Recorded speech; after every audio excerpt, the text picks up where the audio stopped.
o pessoal lembra que nós havíamos colocado que como objetivo de estudo inicial, nós iríamos estar estudando essa questão da evolução, certo? Isso foi acertado, então, entre nós. E a gente tem alguns pontos para discutir. Nesse primeiro debate do ano, debate não, né? Discussão do ano, eu queria basicamente continuar, né, com o que a gente estava discutindo o ano passado. Mas antes, eu quero só agradecer aqui o Silvio. Tá me ouvindo, Silvio? Já está por aí? Opa, tô na escuta. O Silvio, ele é coordenador lá no colégio que eu trabalho, né? Um amigo. E sempre que possível tem me ajudado em discussões. É um cara extremamente gabaritado aí. Ele vai estar nos ajudando um pouquinho com essa questão da evolução, tá? Explicando para a gente alguns pontos. Ele aceitou gentilmente estar conosco hoje. Muito obrigado, Silvio. Você é um amigo aí e agradeço demais, né? E temos o Rodrigo também, que é a primeira vez do Rodrigo, né, Rodrigo? Tá me ouvindo? Opa, estou sim. Seja muito bem-vindo, querido, tá bom? Muito obrigado. Rodrigo é da Presbiteriana, correto? Isso, presbiteriana do Brasil, né? Sim. Seja muito bem-vindo aqui. Obrigado. Ok? Os demais, nós nos conhecemos já, no sentido de discussão, estávamos todos juntos aí, os demais que estão aqui já estavam na outra discussão, né? E vamos iniciar aqui com uma introdução minha. Na minha introdução, quero só falar alguns pontos. Primeiro, querido, a gente está com esse eixo, que é o eixo do primeiro semestre, né?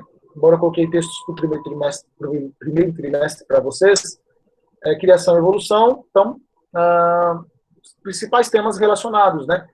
Nessa relação de ciência e fé, e esses temas, eles estão ligados, então a gente vai ver aqui hoje as principais vertentes, depois vamos falar sobre os dias de Gênesis, vamos falar depois sobre Adão e Eva, né? E finalizar com a melhor interpretação de Gênesis, como interpretar, certo? Em todos esses pontos, eles vão aparecer em discussões não específicas, claro, né? Não tem como não surgirem, não aparecerem. Sobre essa questão, é muito importante que você entenda que a intenção não é fazer você acreditar ou não na teoria da evolução, por exemplo. Não é esse o ponto aqui, tá? Não é meu objetivo, não é o objetivo da Associação Brasileira de Cristãos nas Ciências, fazer você acreditar ou você desacreditar na teoria da evolução. Nós temos uma responsabilidade, e eu, como líder do grupo, praticamente coloco, né, os pontos e a gente vai discutir juntos. Aqui não sou eu doutrinando você, ensinando você, nada disso. Aqui a ideia é a gente aprender juntos, cada um utilizando a sua capacidade, as suas condições, né, para se envolver na discussão. Então, não ache que eu ou outro, qualquer um de nós, quer fazer você seguir caminho A ou B. A ideia é discussão mesmo, é colocar pontos e a partir do momento que esses pontos eles forem colocados, a gente tem a condição de aí sim, né, tomar decisões e colocar nosso posicionamento também. Muito importante, sempre com muito respeito, né? Discorde, né? Não há necessidade de você concordar. Não estamos em um culto onde, né, o clérigo está falando para um público que quer entender e quer aceitar pela fé, né, o que está sendo dito. Não, nós estamos colocando pontos que às vezes são polêmicos, inclusive esse é um ponto polêmico, né, e que você tem total condição, direito, né, permissividade para colocar seu ponto de vista, tá bom? Sinta-se à vontade, pergunte, coloque, se a gente não souber responder, qualquer um do grupo pode tentar responder, né? Qualquer um que está aqui na discussão. Se não souber, se não tiver ideia, se eu não tiver ideia, eu vou anotar. A ideia é justamente que a gente possa aprender uns com os outros, tá? Vou situar aqui a discussão. Só adiantando um pouquinho o texto, tem na resenha do livro, né, Origem, dita assim que as divergências entre os nossos coautores, né, os coautores desse livro aqui, esse livro é o livro base, tá? A discussão de hoje, A Origem, 4 visões sobre criação, evolução e design inteligente. É claro que a gente não teve que ler o livro nem nada, mas pegamos mais uma resenha. A divergência desses autores não são sobre se as coisas foram criadas, tá? Então, nós somos uma associação que trabalha com a ideia a partir do ponto de vista cristão. E o ponto de vista cristão entende que Deus criou as coisas. Então, esse é o ponto que nenhuma das visões, inclusive a evolucionista, né, discorda. Todas as visões acreditam que Deus criou.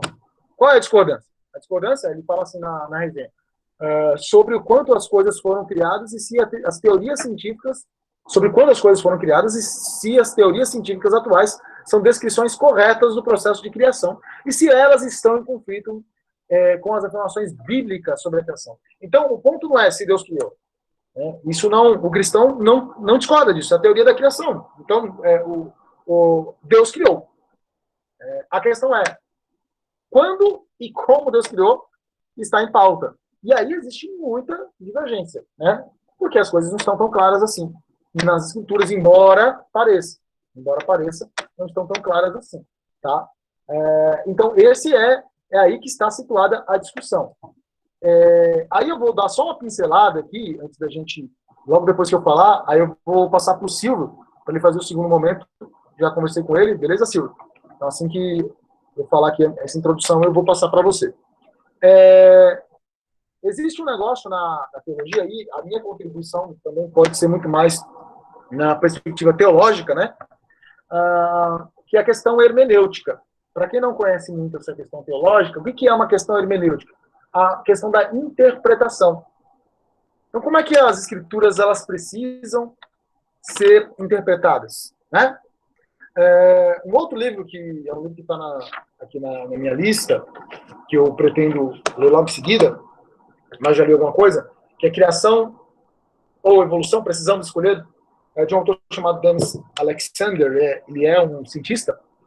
Ele fala, mas também um cristão muito dedicado, que crê nas escrituras, etc. Ele fala assim, as perguntas mais importantes para a interpretação de um texto bíblico são: quando você lê um texto bíblico, quais são as perguntas que você tem que fazer?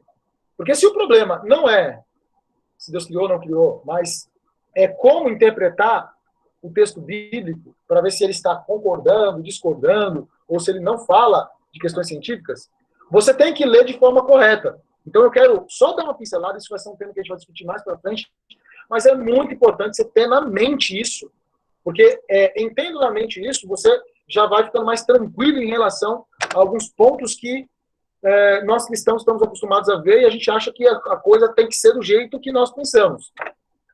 Porque eu sou cristão, então eu aprendi dessa forma, tem que ser dessa forma e pronto.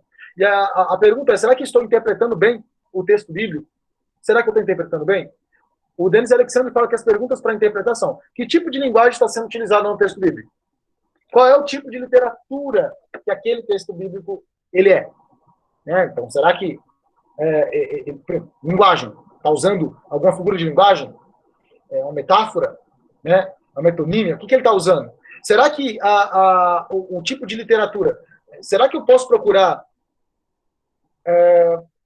uma definição ou uma característica histórica bem sentada, bem centrada e bem descritiva em um texto que ele é poético, por exemplo, um salmo? Será que faz sentido procurar ali algo literal em tudo, em um salmo? Será que faz sentido, sendo que ele é uma poesia? Né? Então, qual é o tipo de literatura? Qual é o público-alvo? Para quem ele está escrevendo? O autor, usado por Deus ali, pelo Espírito Santo, como nós queremos, ele foi levado a escrever para que tipo? Porque Deus fala conosco, uma coisa é você pegar e abrir a Bíblia e Deus vai falar com você através da sua fé. Isso é inquestionável, porque é de foro íntimo de cada um. Né? E o Espírito Santo fala com quem ele quer, da forma que ele quer, e ele não se limita às nossas análises a respeito disso. Então você pode achar num texto lá que eu, de repente, vou fazer uma análise histórica, gramatical do texto bíblico e eu não vou enxergar o que você está enxergando, certo? Mas aí você entendeu que Deus falou com você algo muito especial que não é uma heresia, fica bem claro, né? E também não, você não está vendo o ovo frito em um texto que está falando, sei lá, do sol, né? Não está falando de deuses babilônicos, não. Mas você viu, né, alguma coisa ali, mas você trouxe uma lição para você que eu não enxerguei, porém uma aplicação, não é nada que eu preciso questionar, né? Mas qual é o público-alvo quando eu olho para o texto bíblico? Qual é o propósito do texto?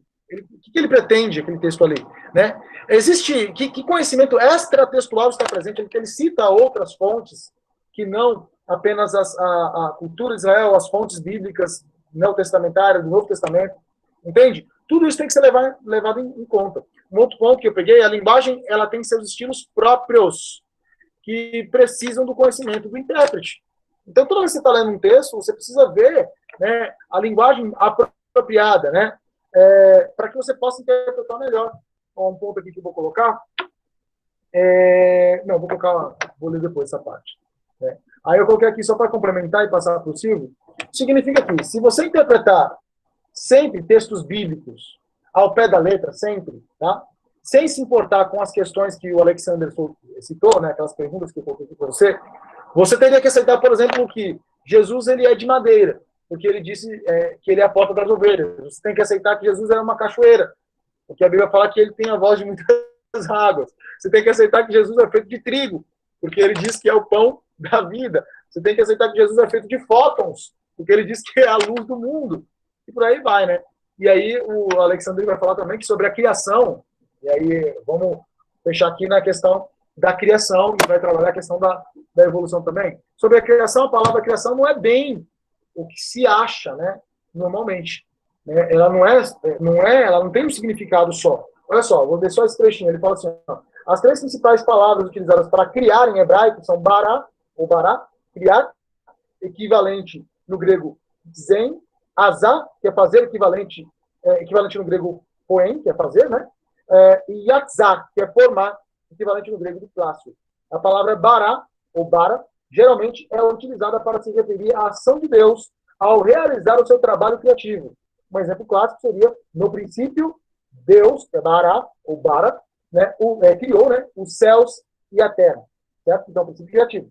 Mas no pensamento hebraico, as obras bará de Deus, as obras criadas de Deus, não se restringem de forma alguma às origens, e frequentemente se referem a qualquer recomeço dos processos diários e normais da vida ou morte. Então, quando alguma coisa acontece, por exemplo, ele dá um exemplo: lembra-te de como é passageira a minha vida. Terás criado, bará, né, em vão todos os homens, diz o salmista no Salmo 89, versículo 47. E cria, né, bará, em mim um coração puro, ó Deus, Salmo 51, 10. Então, cria, refaz em mim. Nesse caso, não é um sentido de origem apenas. Então, repare que a palavra criação, ela é bastante vasta.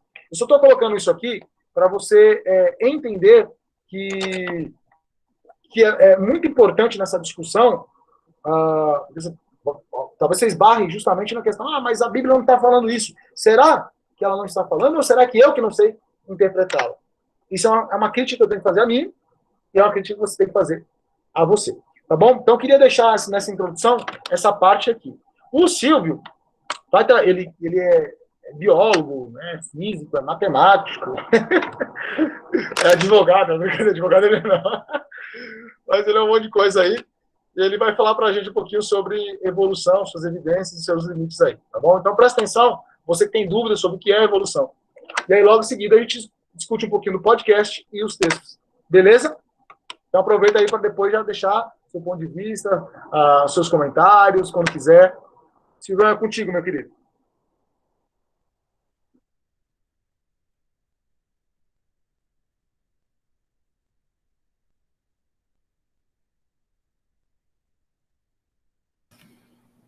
Beleza.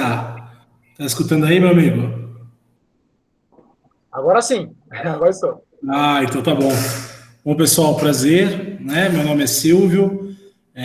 Fui convidado aí pelo nosso amigo, o grande Carlos, para participar desse momento aqui junto a vocês, né?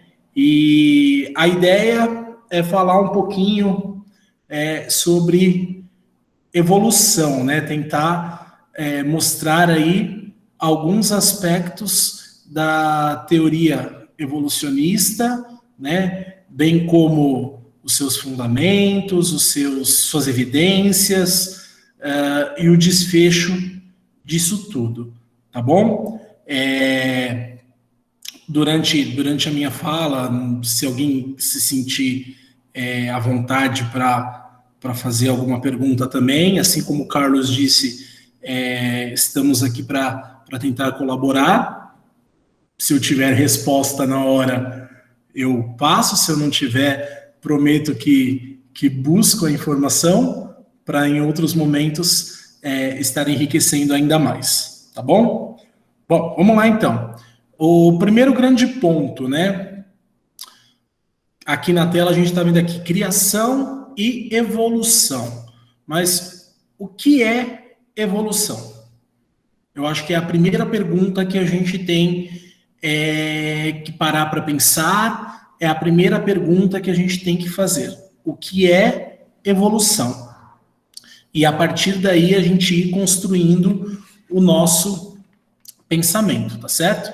Então, a gente tem o seguinte, por definição, né, que evolução nada mais é do que a adaptação dos seres vivos ao longo do tempo.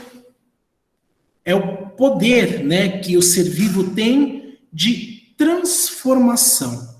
Ele se transforma e ele se adapta a diferentes tipos de ambientes.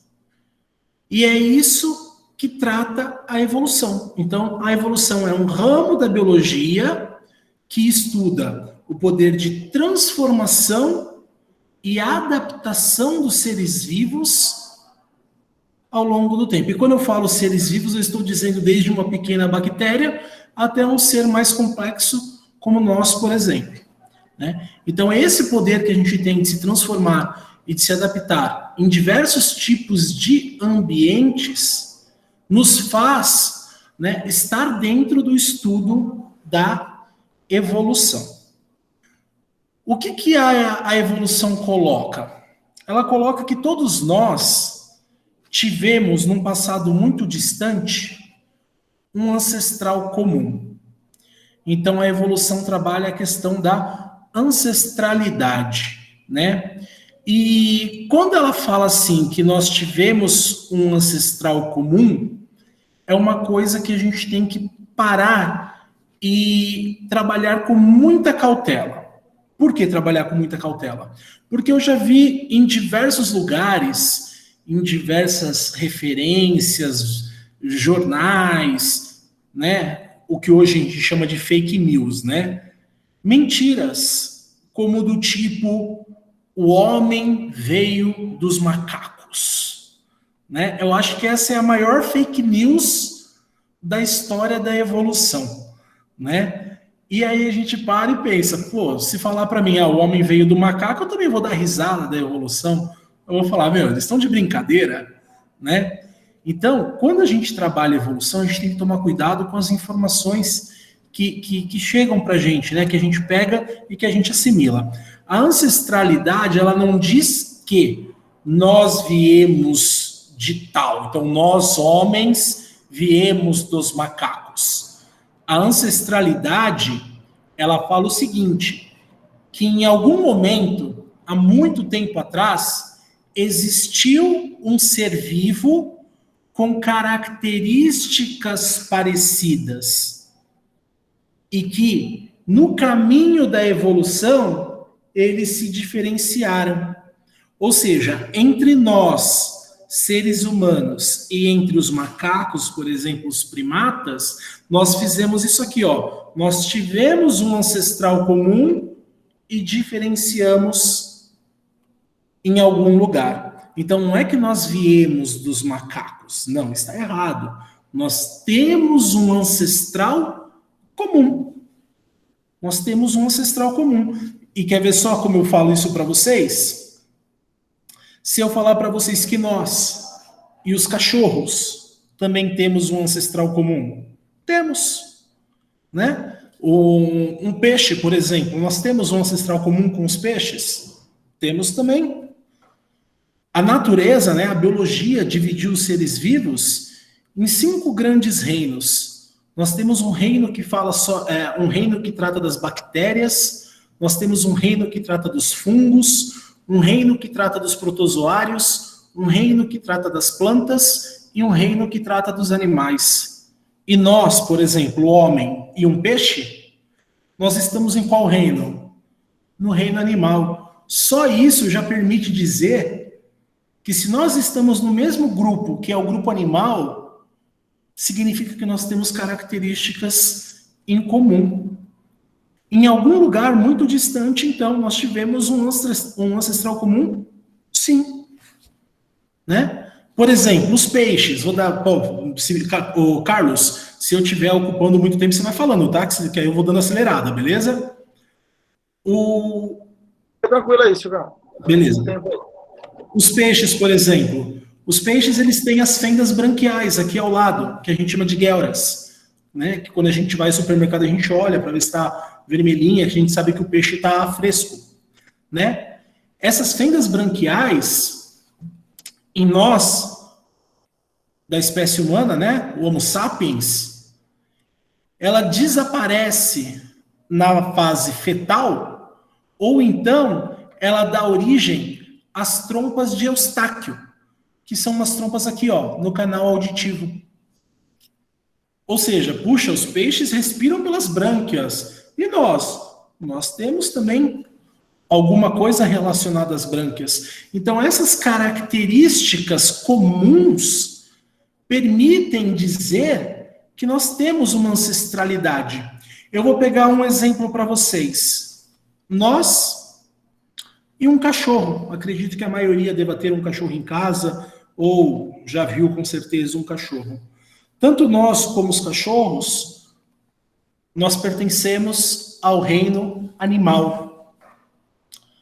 Só que dentro do reino animal existem aí várias divisões. Várias divisões.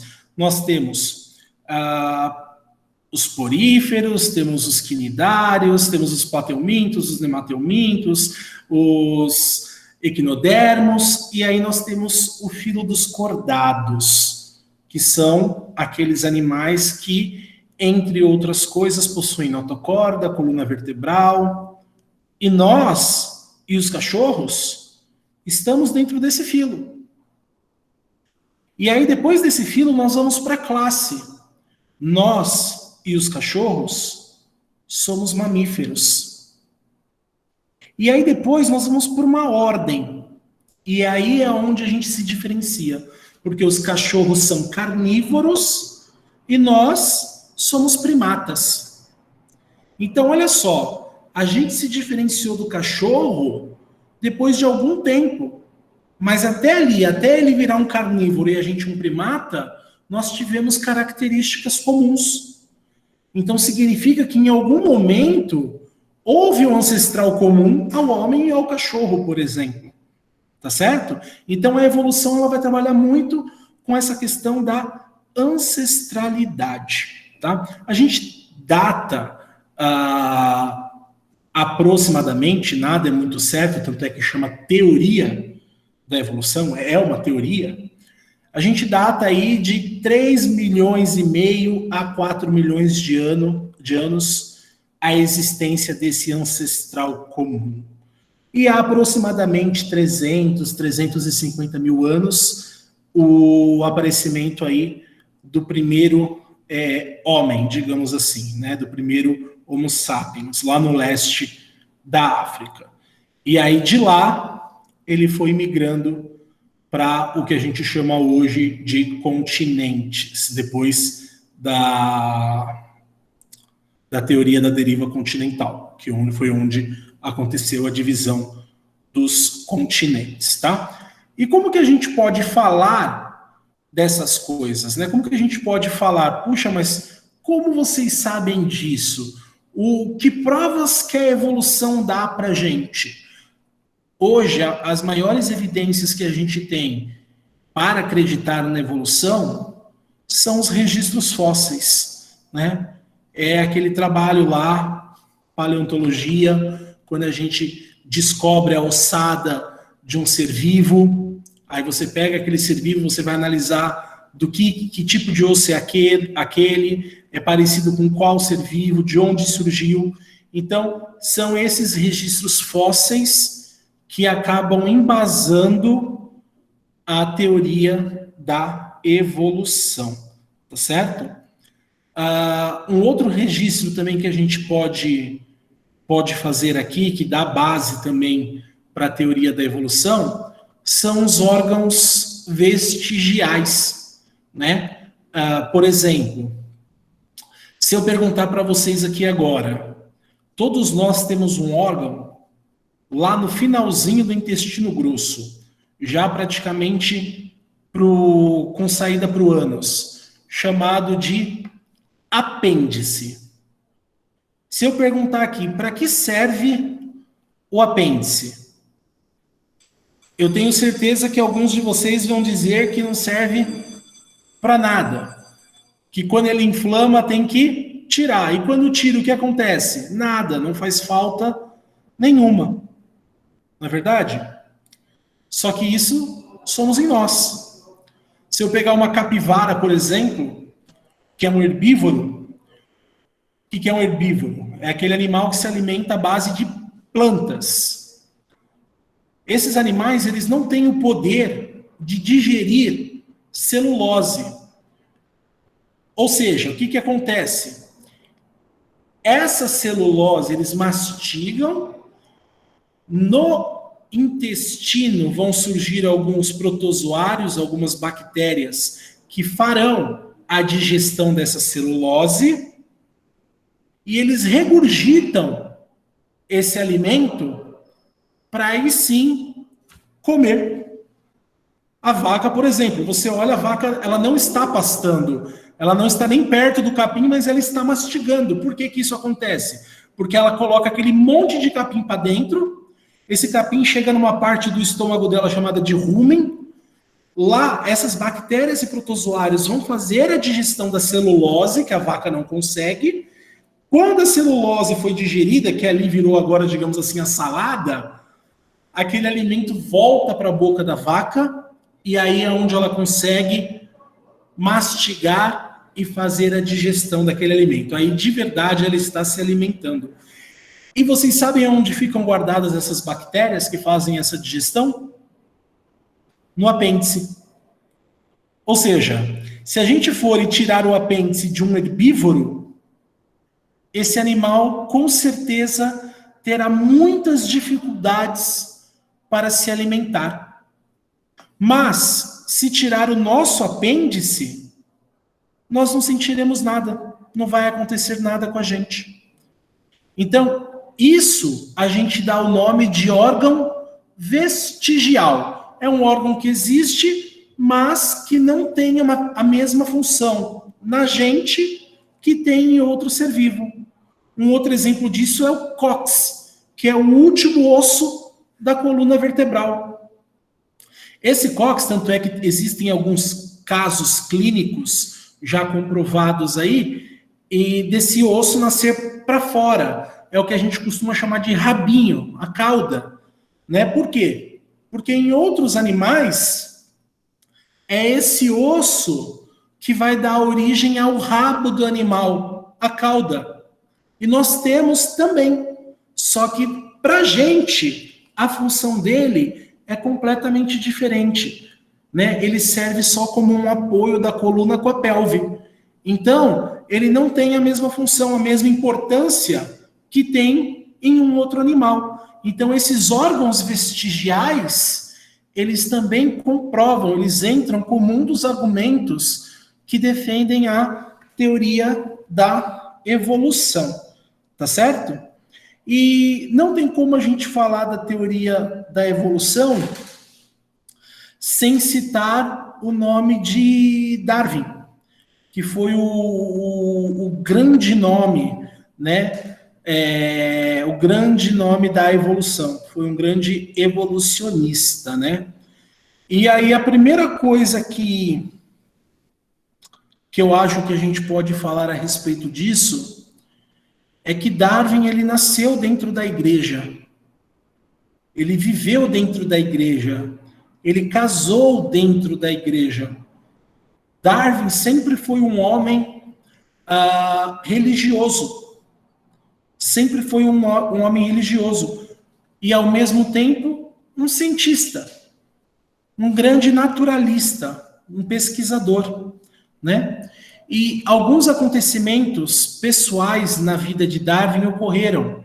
Primeiro a morte do pai, o Robert, e depois a morte da filha, a Amy, com 10 anos.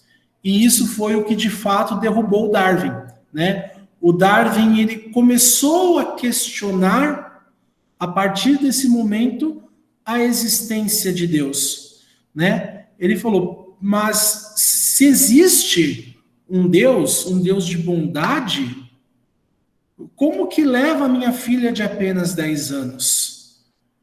E aí ele deu um tempo, ele falou, eu preciso refrescar a minha cabeça, eu preciso colocar a minha cabeça em ordem. A esposa dele, a Emma, era extremamente religiosa e até incentivou ele a colocar a cabeça e os pensamentos em ordem. E aí o Darwin, ele conseguiu uma vaga, olha só como é o destino, ele conseguiu uma vaga como naturalista secundário de um grande navio. Um grande navio ia sair para uma expedição, chamado Beagle, o navio. Para quê? Para pesquisar algumas espécies. E esse navio já tinha um naturalista, hoje a gente chama de biólogo. Ele já tinha um naturalista, que era o Robert McCormick. E o Darwin conseguiu ir junto com ele. Então o Darwin foi como uma espécie de ajudante. Depois de 3 meses de expedição, aqui em Pernambuco, esse naturalista, ele desistiu. Ele retornou para a Inglaterra. E o Darwin assumiu como naturalista principal. A base de estudo, a base da teoria da evolução de Darwin foi feita aqui na costa brasileira e na ilha de Galápagos, que fica ali no Equador. É um conjunto de ilhas. E ele começou a observar as espécies ali. E ele viu, por exemplo, um exemplo mais famoso dessa expedição de Darwin, são a dos pássaros, espécies de tentilhões. Em uma ilha, um pássaro tinha um bico em um formato. Na outra ilha, o mesmo pássaro tinha o bico com um formato diferente. E na outra ilha, um outro. Então ele viu ali naquele conjunto de ilhas que o mesmo pássaro tinha 4 bicos diferentes. E ele começou a falar, por quê? E aí foi onde ele teve a sacada. Opa, nessa ilha, o alimento que tem disponível para o pássaro é esse. Então, com esse bico, ele consegue pegar. Na outra ilha, não é esse alimento, é o outro alimento. Então, ele tem que ter um outro tipo de bico para alcançar aquele outro alimento.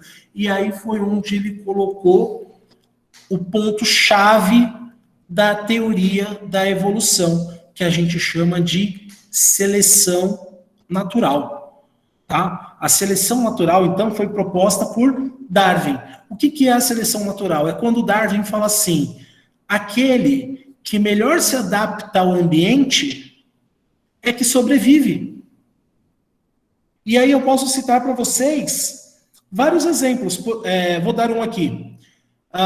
Por volta dos anos 1700 e alguma coisa, nós tivemos na Inglaterra e na França ali, acho que foi Inglaterra, aí o Carlos me ajuda, que é mais questão histórica. Nós tivemos a Revolução Industrial. Inglaterra, valeu, Carlos. Na Inglaterra nós tivemos a Revolução Industrial. O que aconteceu? O que foi a Revolução Industrial? Foi quando o poder de máquina, né, começou a substituir a mão de obra, o trabalho braçal. Só que essas máquinas até hoje fazem o quê? Soltam fumaça, poluem o ambiente. Tá certo? Ponto. Nós tínhamos 2 espécies de mariposas na Inglaterra. Uma com a coloração mais clara e uma com a coloração mais escura. E como não tinha poluição, as árvores o tronco das árvores eram cobertas de líquens. Líquen, na realidade, é uma associação entre algas e fungos, e o fato de ter aquilo na árvore significa que nós estamos num lugar com bastante índice de oxigênio, ou seja, um lugar limpo. Quanto mais colorido for o líquen, mais oxigênio disponível. E aí aquelas árvores estavam tomadas de líquens, né, os líquens claros. Aí as duas mariposas iam e pousavam nas árvores. A clara e a escura. E aí eu pergunto para vocês, qual era vista mais facilmente? Se as duas estavam ali? A mariposa escura. Por que a mariposa escura? Porque a mariposa clara, ela meio que se camuflava na árvore. Então os predadores comiam a mariposa escura. Consequentemente, a população de mariposas claras aumentava. Com a Revolução Industrial, sujeira no ambiente, o que aconteceu? Começou a morrer os líquens. Ou seja, o tronco da árvore ficou sem líquen, ficou marronzão, ficou escuro. Aí pousavam as duas mariposas lá, a clara e a escura. Qual era vista mais facilmente? As claras. E aí os predadores começaram a comer as mariposas claras. Então, o Darwin falou, isso é a seleção natural. Isso é a seleção natural. Aquele que se adapta melhor ao ambiente é o que sobrevive. Eu vou dar um outro exemplo. Carlos, você pode me ajudar com esse? Você pode abrir seu microfone? Olha aí, se eu puder. Vamos lá. Eu vou fazer uma provocação. Quando a gente pega uma infecção, uma dor de garganta, muito forte, que tipo de remédio você costuma tomar? Eu acho que é o Cataplan, né, cara? Nem sei se existe ainda o Cataplan, mas o Cataplan não é da minha época. O Cataplan é um anti-inflamatório, mas vamos dizer que a dor de garganta está ainda mais forte. Antibiótico. Você precisa de um antibiótico. Muito obrigado, Carlos. E aí você tomou o seu antibiótico. Só que não resolveu. Você fez o procedimento certinho. Você tomou 7 dias a sua amoxicilina. E não resolveu. Aí eu pergunto para você, por que não resolveu? É para eu responder? É. Minha primeira pergunta é só Deus sabe. É a primeira resposta. A segunda questão é, eu tomei antibiótico de farinha. Não, mas cara, eu acredito que o bicho que está aqui dentro, ele se adaptou. e começou a me encher a paciência, entendeu? Ele se adaptou e já fez de um novo processo aí. Você quase acertou. Na realidade, o que existe? Não é que as bactérias que estavam ali, elas ficaram ali naquele momento resistentes ao antibiótico. Significa que em algum momento aquelas bactérias já tinham sido expostas àquela medicação e que matou 90% das bactérias, mas 10% que sobrou sofreu mutação. Ou seja, ficou resistente àquele tipo de medicamento. Só que tem um detalhe. Essa bactéria se reproduziu. E se reproduziu de novo. E se reproduziu de novo. Ou seja, elas se adaptaram a um ambiente. Isso é a seleção natural. Tá certo?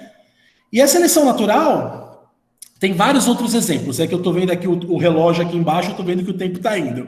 Tem vários outros exemplos de seleção natural que a gente pode citar. Mas para fechar aí,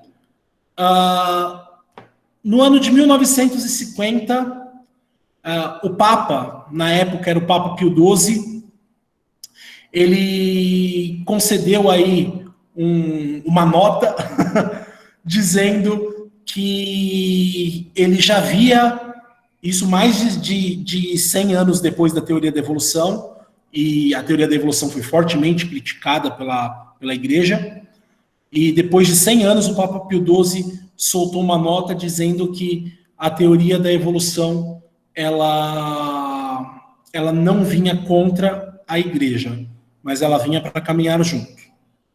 E foi esquecido. Depois, no ano de 1996, o Papa João Paulo, ele retornou com esse assunto, falando novamente que a teoria da evolução caminhava junto com as ideias de Gênesis. E também passou.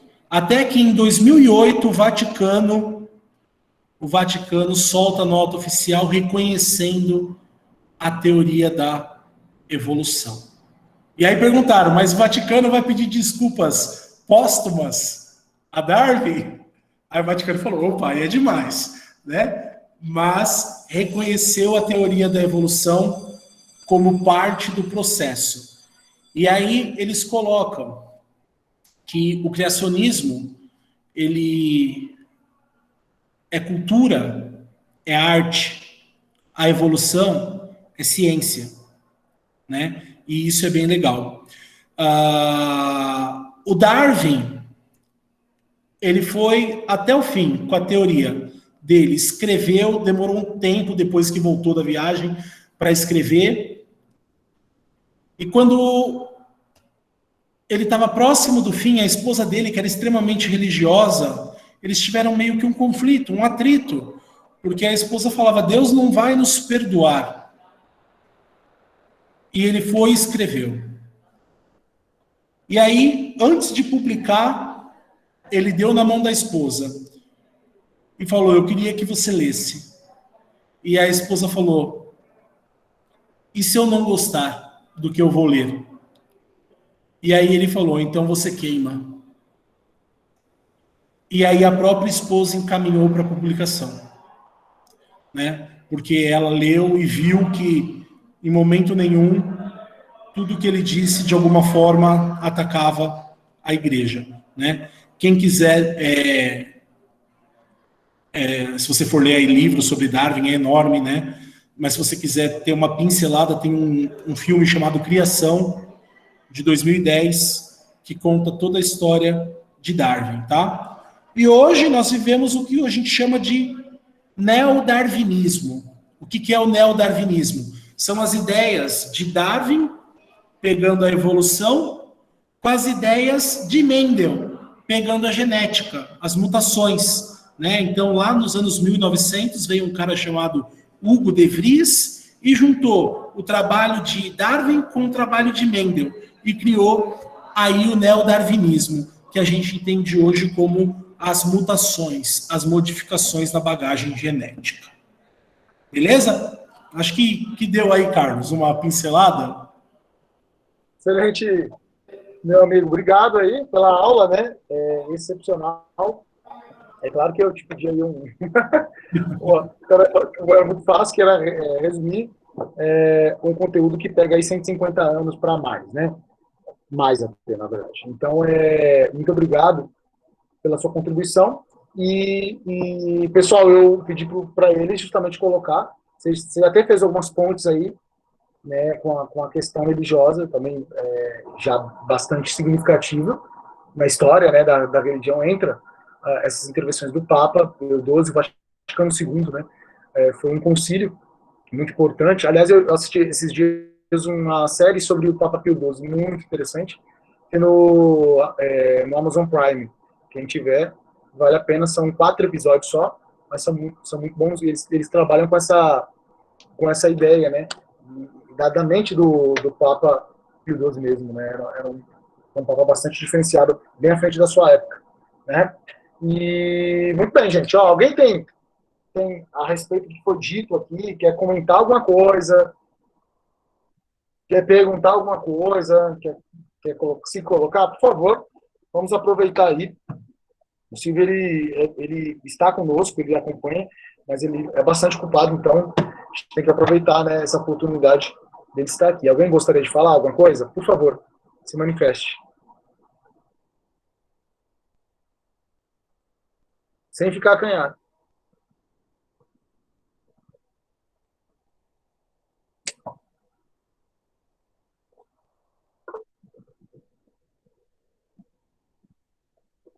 O pessoal comentando aqui, ó. Rodrigo tranquilo. Ele falou explicação maravilhosa, parabéns. Pode falar, Romero.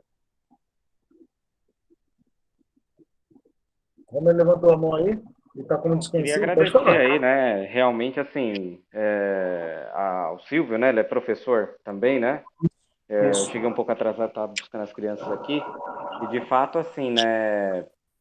Foi uma aula mesmo, total. Parabéns mesmo. Acho que, de fato, assim, eu ia até exclamar de uma forma, dizer que, de forma gratuita, um conteúdo valioso como esse, né? Para quem é apreciador de tal informação, de ciência, de cultura até, né? Eu acho que é uma bagagem a mais e a gente sai acaba saindo, né? Com uma mentalidade um pouco diferente, uma interpretação diferente, muitas vezes. Darwin é levado de uma forma muito superficial e as pessoas não sabem nem o que aconteceu na vida dele. Hoje a gente soube o que aconteceu na vida própria dele, na vida particular. Ele era uma pessoa que ia para a igreja, junto com a sua esposa, temente a Deus, tudo. Claro, ocorreu aí algumas situações que fizeram, né, como foi o falecimento da filha dele. Então, acho que tem que agradecer mesmo. Peguei só o finalzinho aí, mas, cara, conteúdo valioso. E acho que o Silvio está até preparado para ser um bom professor de forma virtual, aí, assim como o Carlos, eu imagino, deve ser. E claro que isso casa também com a situação de adaptabilidade ao ambiente que nós estamos vivendo, que já é uma característica aí que o Charles Darwin trouxe aí. E é isso aí. Obrigado, gente. Obrigado, Romero. Aí sim.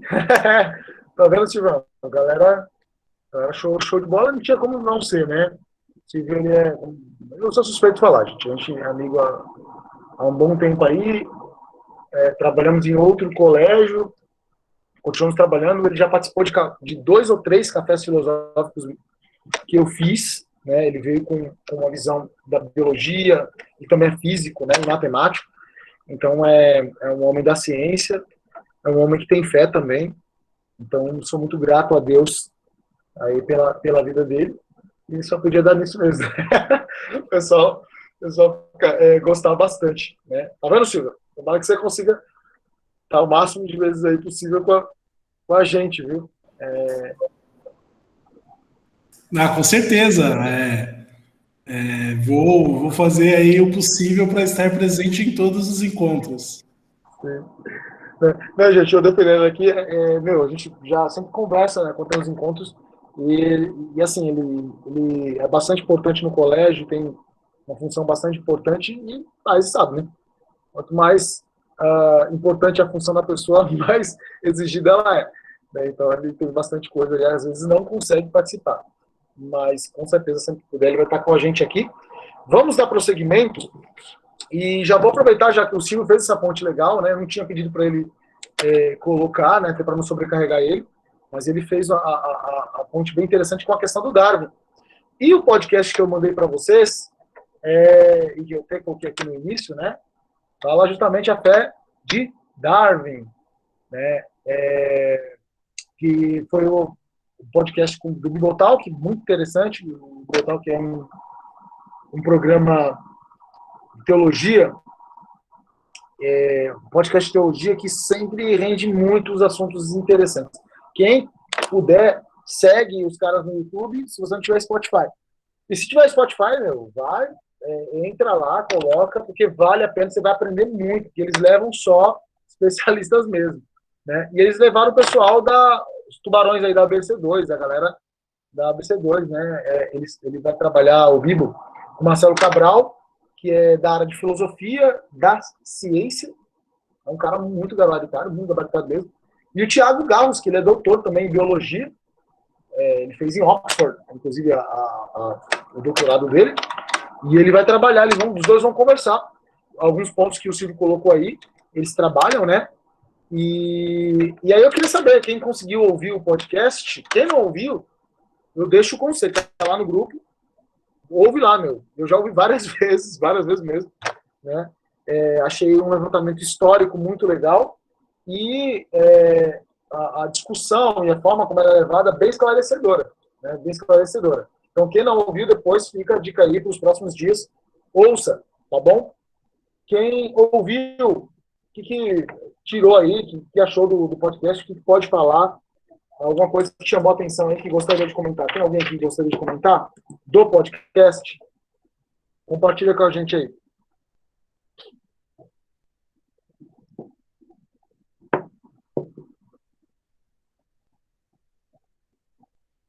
Quando eu tomo minha água aqui.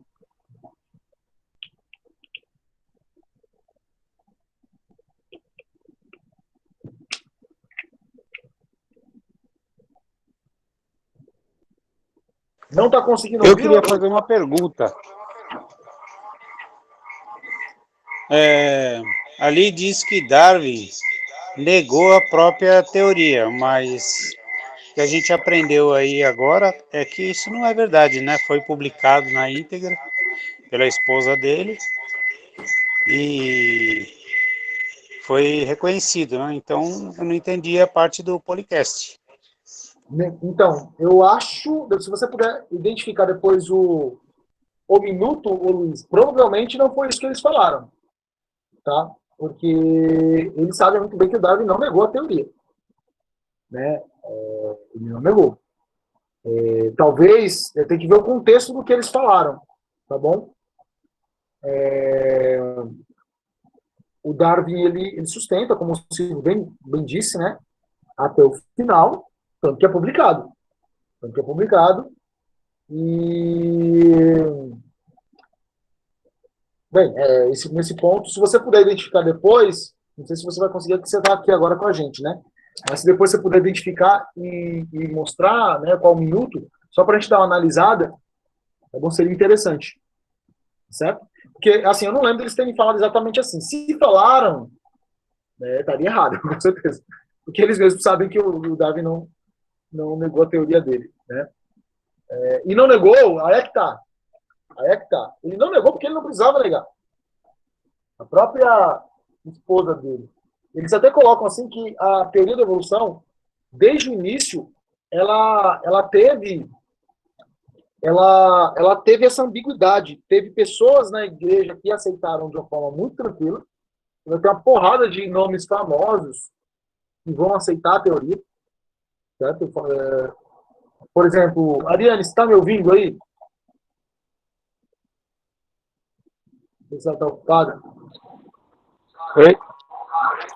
Ariane, está me ouvindo? Está me ouvindo, Ariane? Peraí, calma aí, agora consegui. Eu tava tentando abrir aqui. A pobre dona de casa fazendo comida enquanto ouve a discussão aqui, eu fico perturbando. Não, eu tava pondo a roupa pra lavar. Aí, tá vendo? Essa é a vida do brasileiro.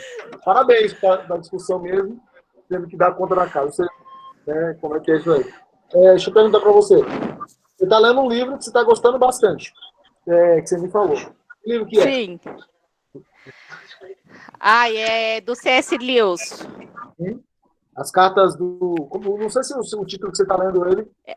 Tem dois títulos em português, As Cartas do Inferno e As Cartas do Diabo no Seu Aprendiz. Não sei qual dos dois. Isso, essa aí é do Seu Aprendiz, as cartas do Seu Aprendiz que você falou. Do Diabo. Do Diabo. As cartas... Eu não era muito fluxo cheio no começo, quando eu comecei a estudar, não, mas eu melhorei. Eu não mais. Então, Cartas do Diabo, Seu Aprendiz também está com Cartas do Inferno. O C.S. Lewis é o autor. Queridos do C.S. Lewis, né, quem sabe, me conhece aí, já me ouve de vez em quando aí, ou bastante, sabe que eu cito muito o C.S. Lewis. E o C.S. Lewis, ele é considerado um dos maiores autores cristãos do século XX, tá? De livros, ele já deve ter vendido mais de 200 milhões de livros no mundo. Tamanha importância dele. E o C.S. Lewis, por exemplo, ele acreditava na teoria da evolução. Então, não é isso, Ariane? Os escritos dele são muito bons. Ele não trata diretamente nos livros sobre teoria da evolução, porque ele, enfim, não era biólogo, né? Então ele não vai trabalhar diretamente. Não saberia dizer um livro ele fala diretamente. Mas ele tem, né, sabe-se que um escrito outro dele, ele acreditava na teoria da evolução. E era um cristão de primeira linha, tá? Então, quando o Darwin ele não vai abrir mão da teoria dele, Luiz, né? Porque ele não precisava, né? A teoria, o problema não é a teoria da evolução, né? Aí O Carlos, que a gente falou, pode falar. É só um detalhe. No áudio, eles começam falando sobre isso, mas ele deixa claro que isso daí é um fake news, que isso daí era mentira, foi uma mentira que inventaram. Uhum. Ele começa, assim, o podcast falando sobre isso, mas ele deixa claro que isso daí era uma mentira. É tipo um fake news que inventaram. Ah, tá. Quando ele fala, então, deve ser quando ele fala... o pessoal fala que o Darwin morreu, tem isso mesmo. Se arrependeu... E aí teve um culto lá na casa dele. E teve esse culto, e ali ele foi lá e se converteu, de fato, se arrependeu. Isso não tem comprovação nenhuma, tá, gente? Eu já li isso em livro, tá? É que o fake news que saiu falando que no leito de morte, uns minutos antes de morrer, ele fez isso e falou. Aí o cara deixou claro que era mentira, que isso daí não era verdade. Obrigado, Ariane. É isso mesmo que aconteceu. Então. Agora esclareceu. Obrigado, Ariane. Maravilha. Obrigado, Getão. Deus abençoe. Então, assim, eu já li livros, tá, gente? Livros, assim, claro que só pelo comentário do livro, livros de comentários duvidosos, né? Você colocar algo que não está comprovado é muito complicado. Já vi também, ouvi, né, alguns pastores colocando isso também, que não era nada interessante. Mas alguém gostaria de colocar algum ponto? Eu gostaria de pontuar que provavelmente Darwin, quando ele escreveu o livro, ele não quis fazer essa afronta à igreja, né, à religião. Mas acho que alguns desdobramentos dessa teoria acabaram causando isso. Eu digo isso baseado no exemplo de Richard Dawkins. Ele financiou um projeto artístico, humanista e naturalista de colocar a frase: provavelmente não há Deus, então pare de se preocupar e aproveite sua vida. Ele financiou esse projeto, né, para um projeto artístico nas ruas de Londres, e com essa intenção de contra essa ideia de religião. Ele, como ateu e evolucionista, ele acabou indo para essa questão de ter um conflito entre essas duas áreas. A teoria do Darwin não se baseia nisso, não se baseia no conflito, mas a teoria acabou gerando esse possível conflito que existe hoje. Obrigado, Rodrigo. Sim, na última discussão do ano passado, né, que a gente falou sobre evolução, o texto do Macbeth, né, do Alistair Macbeth, ele criticava justamente essa visão do Richard Dawkins, entendeu? Não diretamente dessa campanha que ele fez, bem citado por você, né? Mas a visão evolucionista que ele trouxe, né? E aí, relembrando para alguns e para outros que talvez não estavam, o grande problema não é a evolução em si, a teoria da evolução, mas o problema são os desdobramentos filosóficos, certo? Como visão de mundo que alguns pensadores naturalistas desenvolveram. Eu costumo dizer que o problema são dois aí, pelo menos, né? O naturalismo ateísta, né? E o materialismo. Na verdade, não o naturalismo em si, né? Mas o naturalismo abraçando a visão materialista do mundo. E a visão materialista do mundo, ela afirma que não existe nada além da matéria, certo? Então, aquilo que você não consegue... E aí, o naturalismo materialista vai dizer que aquilo que você não consegue analisar dentro da perspectiva experimental, isso não pode ser creditado de forma alguma, certo?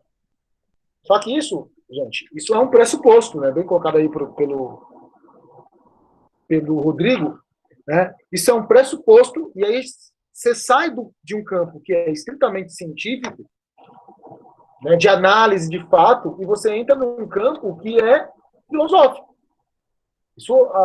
Essa ideia do Richard Dawkins, né, pegar a teoria da evolução e querer falar que ela explica todos os limites da vida, em hipótese alguma você vai ver nem o Darwin, nem o Lamarck, nem você pegar o próprio Gregor Mendel, né, com a genética. Aliás, o Mendel era monge, né? Era padre. Nem mesmo, né? Imagina aí, o Silvio deve saber melhor que eu aí, nem mesmo o neodarwinismo tem a intenção, por exemplo, de colocar uma questão política a partir do darwinismo, né? Você coloca uma questão política a partir do darwinismo? Alguém já viu aqui o Partido Darwinista Progressista? Alguém já viu? Eu nunca vi. Já viu, Silvio? Alguma coisa assim? Não sei se você está podendo falar agora. Não, nunca vi, não. É uma coisa que foi aquilo que eu terminei dizendo, né, o Carlos. As duas vertentes, elas caminham lado a lado. E hoje uma vista como cultural. A gente não viu nenhum partido darwinista, mas a gente vê vários partidos de bancada religiosa. Por quê? Porque essa é uma cultura nossa, né? A gente desde cedo, lá com 1 aninho, 2 aninhos, 3 aninhos, os nossos pais nos ensinam a orar, né? Por quê? Porque a gente acredita que existe um ser supremo, onipotente, né? Os nossos pais não ensinam a teoria da evolução pra gente com 3 anos, né? Exatamente. Quer dizer, de repente vocês forem biólogos, talvez. Vou dizer para você que não. Prefere evitar essa treta, né? Mas, Silvio, eu também não ensino Trindade para minha filha ainda não, cara. Deixa a menina ser criança depois. Olha, Deus existe, Papai do Céu é bom, tá bom? Depois a gente coloca algumas tretas aí para menina, para as crianças tentarem compreender, né? Mas, assim, aliás, eu acho ruim, tá? Não, a gente tem que ensinar, assim, a ciência, claro, de uma forma que a criança entenda. Não tem problema. Porque é exatamente isso. Essa beligerância, essa luta, essa visão de mundo, essa visão de que a guerra, a visão do conflito, chama teoria do conflito, a teoria do conflito entre ciência e fé, ela só existe porque existe falha nos dois lados. Porque de um lado tem gente que não sabe nada sobre a religião, né? E aqui a gente está falando do cristianismo, mas pode ser qualquer outra, mas o cristianismo que é a nossa e é predominante na nossa cultura, né? Sem dúvida alguma, de um lado. E aí do outro lado, pessoas que normalmente os religiosos não sabem nada de ciência, E aí fica os dois lados tentando limitar a visão de mundo ao seu escopo, né? Limitar a visão de mundo ao seu escopo. Não tem necessidade disso. O C.S. Lewis, ele tem uma metáfora que ele vai falar da graça de Deus, né? Da fé e da graça. Sendo a fé e a graça duas lâminas de uma mesma tesoura. Então, a fé de um lado, a graça do outro, como duas lâminas de uma mesma tesoura. Você não corta a tesoura, você não corta bem só com uma lâmina. Você precisa usar as duas, né? Eu gosto de usar essa metáfora para uma série de coisas. E eu gosto de usar também, por exemplo, para a questão da religião, ou da fé, né? E da ciência. São duas lâminas. Uma lâmina não é a outra, cada uma tem a sua, né, importância. Só que você corta bem, você compreende bem a realidade utilizando as duas lâminas, porque as duas lâminas têm limite, sozinho, entende? Né? Então, me parece que essa é a dificuldade. Você colocou um ponto aí, ô Silvio, que é a questão de bancadas religiosas. Né? Eu, particularmente, tenho um pé atrás com bancadas religiosas. Explico por quê. É porque me parece que as bancadas religiosas não cumprem o papel pela qual elas deveriam, que era o quê? Expressar a justiça cristã, o amor cristão, né? O ponto de vista cristão para o bem da sociedade, né? Às vezes parece que elas atendem a uma visão estrita e restrita do mundo que não representa o cristianismo nem inteiro, né?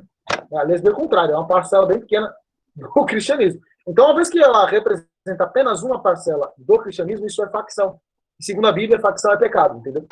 Então, se as bancadas evangélicas, no caso, né, e religiosas, católicas também, elas estão atendendo apenas uma facção do cristianismo, elas estão erradas. Então, eu tenho essa crítica, é uma crítica, tá, gente? Eu posso estar errado, inclusive, na minha crítica, mas é uma crítica, só para colocar aqui. Né? E aí, mas ao mesmo tempo, coloco outra crítica aí, que o Silvio colocou um ponto importante, de como visão de mundo, né? Como cultura, certo? Então, religião como cultura, de fato, né? A gente aprende e é um traço cultural, é um traço que é expresso na nossa maneira de viver, de ser, na nossa mentalidade coletiva, né? Que não exige grandes provas, né? No cotidiano. Isso aqui é real, certo? A religião ela tem essa linha. Muito bem. Dito isso, por outro lado, olha só o que tem acontecido. A discussão da religião, justamente por achar que a religião ela é contra a fé, isso por conta da ação de um fulano ou outro, de uma organização ou outra, ou de alguém que tem voz, né, aqui, ali, acolá, a religião ela tem sido, a cultura tem pegado, tem colocado a ciência para tentar responder absolutamente tudo, o que não pode acontecer, a ciência não tem, eles falam isso no podcast, a ciência não tem condições você não tem condições de provar cientificamente que você ama alguém, gente, não dá. Mas aí você não tem aquelas análises da neurociência que mostra os lados do cérebro, né, que acendem e ficam coloridos. Eu já participei de uma palestra do Fernando Teixeira, se eu não me engano. Ele é o maior autoridade em filosofia da mente, que trabalha com a crítica a essa questão da neurociência. E ele fala que isso aí ainda está muito longe de ser uma prova, de fato, tá? Também a questão dos hormônios não são suficientes para provar, por exemplo, que os hormônios são reação. Então, de repente, eu estava conversando com um professor lá no Marconi Wallace esses dias, ele estava falando, a mesma reação, de repente, que você tem quando você vê sua mãe e abraça ela no momento, ali pode ser a mesma reação que você tem quando você vê um chocolate, cara. Então, quer dizer, tua mãe é rebaixada a um chocolate, entende? Ou o teu cachorro. Então, essas provas científicas não são provas para coisas como o amor, que é uma coisa metafísica, que é uma coisa que está no campo da existência, existencial. A ciência tem um limite, e o limite da ciência são essas questões existenciais. Não é assim que se prova. Não é outro tipo de... então não se prova? Pior que se prova, porque as pessoas acreditam. Né? Existem outros tipos de prova, certo? Que não são só científicas, e muito menos científicas só no campo da biologia, da física ou da química, né? Existem outros pontos de vista, tá? Muito bem. Mais alguém? Quer comentar aí do podcast? Para a gente depois ir para comentar o texto? Mais alguém? Dou-lhe uma. Mais alguém? Dou-lhe duas. Mais alguém? Dou-lhe três. Vendido. Eu vou colocar só meus pontos aqui do podcast. Eu comentei só o que vocês comentaram, né? Aliás, o Rodrigo, você falou dos desdobramentos de Darwin, né? Nas ciências sociais também, cara. Nas ciências humanas, né? Os desdobramentos, eles vão desde a teoria com David Spencer, né? A sociologia, com o darwinismo social, que vai separar as pessoas por categorias. Até mesmo na literatura. Sim. E quando você diz na literatura, você pode citar exemplos? Bem depois dos realistas, eu não lembro exatamente o nome da escola literária, mas ele tem um escritor que... qual é o nome daquele livro? O Cortiço. O Cortiço, que ele analisa o desenvolvimento... Azevedo? Acho que é. Eu não lembro. Acho que é Luiz Azevedo.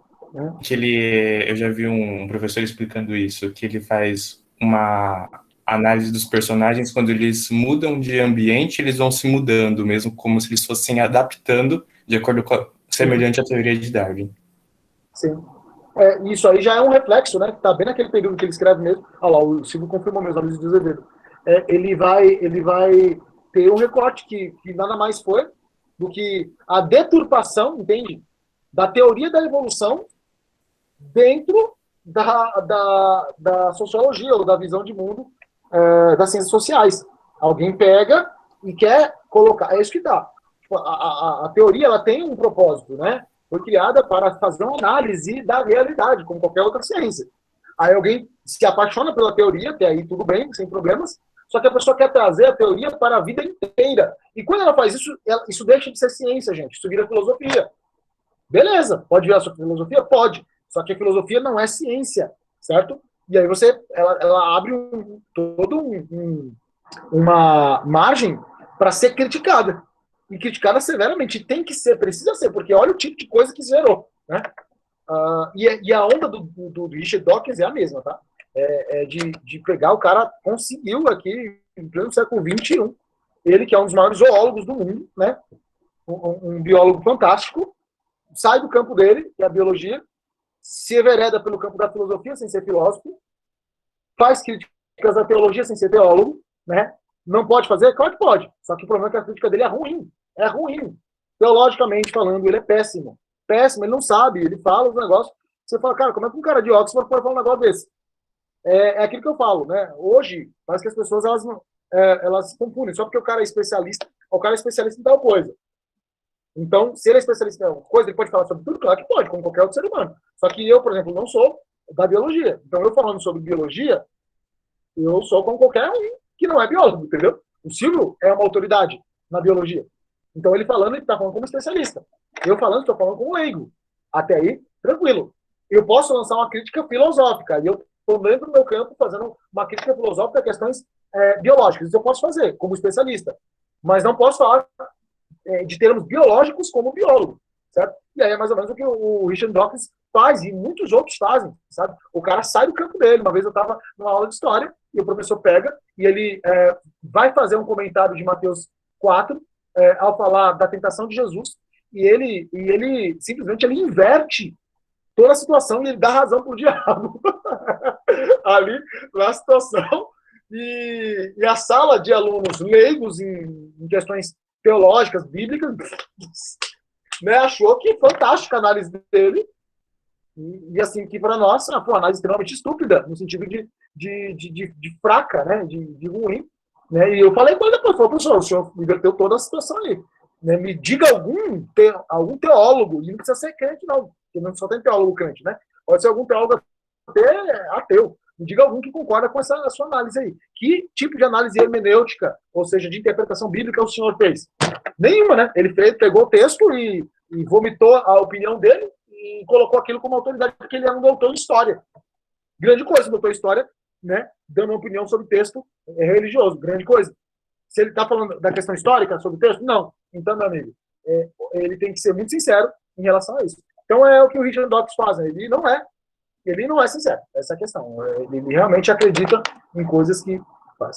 No meu ponto aqui que eu vi, porque já passou, né, tem mais meia hora só, então só para eu terminar o podcast aqui, a minha opinião primeira coisa, 3 coisas que eu vi aqui, me chamaram a atenção do podcast, Darwin nunca aceitou o ateísmo, né? Então isso é muito importante você ter na sua cabeça. Darwin não se tornou ateu. Ele chegou no final da vida, teve uma crise de fé muito forte, como o Silvio descreveu brilhantemente, né? Por conta, principalmente, da filha dele, que morre aos 10 anos, né? E do pai dele, que morre sem ter uma fé cristã sólida. Então, havia a possibilidade do pai dele ter, por exemplo, ido ao inferno. Então, ele, como é que fala? Como é que pode? Meu pai é uma pessoa boa. Então, se meu pai é uma pessoa boa, como é que ele pode ter ido para o inferno? Primeiro ponto. Segundo, minha filha, como é que Deus faz isso, como o Silvio bem colocou? Isso aí não tem nada a ver com a teoria dele. Olha só, a galera pega uma questão de ordem pessoal, que todo mundo pode passar por isso, ninguém é perfeito, ninguém, né, tá livre de situações difíceis na vida, e uma situação difícil na vida pode fazer você questionar. Darwin questiona, mas nunca ao ponto de falar Deus não existe, ou falar mal, ou desacreditar, ou querer propor alguma coisa contra, né? Ele morre, no máximo, como um agnóstico. Tanto que no podcast eles colocam, né, que existem momentos do final da vida de Darwin que ele fala como alguém que crê, e outros momentos que ele fala como alguém que duvida. Para quem não lembra o que é um agnóstico é alguém que não sabe se Deus existe ou não, né? É um ponto que eu condeno bastante, diga-se de passagem. Mas só que o Darwin ele não é agnóstico, que ele falou, tenho 17 anos e agora vou ser agnóstico. Não é por isso, né? Ele parece que adota uma postura em alguns momentos agnóstico por conta do sofrimento que a vida lhe causa. Então o problema dele é um problema filosófico, chamado problema do mal. O problema do mal. Qualquer dia desse a gente fala sobre esse problema aqui na nossa discussão. O segundo ponto que eu peguei dado teve crise de fé, eu já falei. Já falei 2 pontos, né? Que teve crise de fé, por questões pessoais, emocionais, filosóficas. E a última coisa que eles comentam, eu achei interessante, né? Que a Origem das Espécies é a última grande obra de teologia natural. Que é muito uma área que eu estudo bastante, teologia natural. Que é você encontrar as evidências da fé e de Deus além das escrituras, entende? Além das escrituras, que é na natureza, que é na ciência, que é, né, na literatura, que é, enfim, nas obras que os homens fazem, dizem, e na própria natureza em si. E eles colocam como a obra, a Origem das Espécies, como a última grande obra de teologia natural. Correto? Beleza?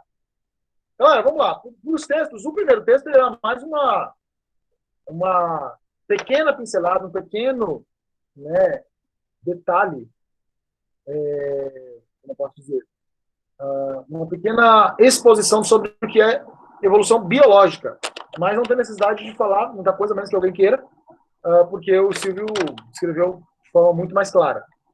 O texto segundo, que é a grande questão para a gente fechar aqui, né?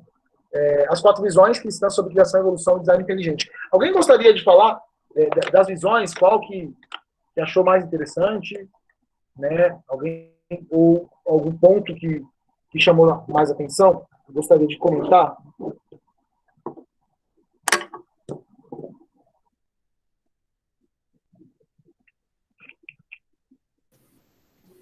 Dentre dessas teorias que foram apresentadas, a que eu tenho mais contato, né, e que eu concordo mais, é com a do design inteligente. Eu comecei a ter esse pensamento depois que eu li o livro A Caixa Preta de Darwin, do Michael Behe. Aí comecei a concordar mais com essa teoria. Sim. O livro A Caixa Preta de Darwin, ele tem muitos argumentos, né? Mas ele também é bastante criticado, né? Eu não sou a pessoa mais adequada para falar das críticas, confesso. Eu não li ele inteiro, li alguns trechos, eu tenho. E aí eu vou pegar o ponto, né, que você colocou, o Rodrigo. Aliás, o cara é um personagem muito forte, que é o Steve Meyer, né? Tem uns livros muito bons também. Não sei se você chegou, deve ter já assistido as palestras dele no Mackenzie, quando ele veio aqui. Já? No primeiro congresso de design inteligente, né? Isso, exatamente, o Instituto Discovery, né? Isso. Ele é espetacular, né? Ele argumenta a partir do... Aí, pelo texto, né, argumenta a partir do design clássico e do design inteligente, né? O design clássico vai se remeter àquilo que a gente chama justamente de teologia natural. Século XVII, XVIII, certo? William Peeley vai trabalhar, né, o argumento do relógio, etc. Ele vai partir daí, mas ele vai se especializar muito mais na questão do design inteligente. E aí, o que seria o design inteligente, para quem está acompanhando, né? Seria uma teoria científica. E aí é que está a questão, viu, Rodrigo? Não sei se você acompanha, mas a grande treta com o design inteligente é que ele não é uma corrente que é acionista como as outras 3, certo? Tanto que você tem pessoas das 3 correntes no design inteligente. Sim. Né? E ele vai colocar aqui, né, no texto que eu passei para vocês, que ela se entende, né, o design inteligente se entende como uma teoria científica baseada em evidências sobre a origem do desenvolvimento da vida. Tanto que tem uma professora que está com a gente também, só que ela não conseguiu entrar hoje, infelizmente. Ela está com uns compromissos de segunda-feira. Eu não sei se ela vai conseguir entrar nos próximos. Que a Carol, ela é professora, ela é mestre em Química, e ela tem ajudado bastante a gente aqui também. E ela comenta até mesmo da questão do Eberlin. Você deve conhecer o Eberlin também, né? O Eberlin, ele, o doutor Adalto Lourenço, são grandes expoentes do design inteligente aqui no Brasil, correto? Sim, mas só uma pergunta, qual é o nome dessa Carol, o nome completo dela? Rapaz, agora você... É porque Você lembra o nome da Carol? É Ana Carolina Toledo. Ah, tá, então eu não conheço, não. É que eu tenho uma professora de Química que se chama Carol também, aí eu achei que poderia ser ela. Ela é fantástica. Mas, né? Ana Carolina Toledo aí, ó. Eu vou esquecer daqui a pouco, sou péssimo com o nome, mas tudo bem. E assim, ela ter falado, a primeira vez que eu troquei ideia com ela, até para convidar ela para o grupo, foi justamente de uma palestra do Eberlin, né? Fantástica palestra e tudo mais. Ele estava trabalhando, claro, a evolução química, né? Um dos braços da evolução, teoria da evolução. E ele trabalha essa questão, criticando e não aceita, né? E eu passei para ela, falou, olha, ele é fantástico, né?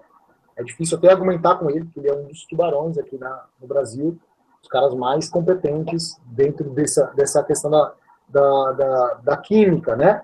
Mas aí é que tá, aí é o ponto que eu quero comentar, né? O design é uma teoria científica baseada em evidências sobre a origem e desenvolvimento da vida. Aí eu não sei, cara, é uma discussão que eu trabalho com filosofia da ciência, né? E com teologia científica, que são mais as minhas áreas de proximidade da ciência da religião, né? Mas tem um ponto que há uma resistência total para aceitar o design inteligente como ciência. A galera não quer aceitar. Isso é um ponto, certo? O outro ponto é, por que não quer aceitar? Chega lá e destrói os caras, mano, né? Minha crítica então vai lá e destrói. Os caras estão falando besteira, vocês estão falando besteira, vai lá e destrói os caras. E aí você não vê nenhuma coisa nem outra, né? Você não vê nem o pessoal aceitando com teoria científica, mas você também não vê um debate justo, né? Eu fiquei um pouco triste, não sei se você acompanhou, com os últimos posicionamentos do Eberlin, principalmente. Ele... a BC2 ela é aberta, mas tem muitos dos líderes que são cristãos evolucionários, certo? Certo. Dos líderes são. Porém, proposta está lá, né, na nossa carta de educação. Você é livre para você seguir a teoria criacionista que você achar mais adequada, né? Mas o Eberlin tem acusado a ABC2 de uma organização para promover e para praticamente pregar a teoria evolucionista, para fazer os crentes ficarem evolucionistas. A evolução teísta, né? Evolução teísta. Né? O evoluteísmo, mas o melhor termo, eles até trabalham no livro, né, que você tem também, a origem, como evolução teísta, né? Ou cristianismo evolucionário, na verdade, eles preferem. Criacionismo evolucionário, perdão. E assim, algumas posturas do Eberlin tomaram que ele pare, né? Ele andou atacando aí a DC2, eu acho desnecessário, né? Sim. Estamos do mesmo lado, e aí pode ser que um ou outro. Eu gosto bastante de design inteligente, né? Eu tenho críticas a todas, aí sou eu, né? As visões, porque, enfim, são visões, né? Então, todas têm pontos altos e fortes, na minha opinião. Me aproximo mais da teoria da criações da Guerra Antiga, né?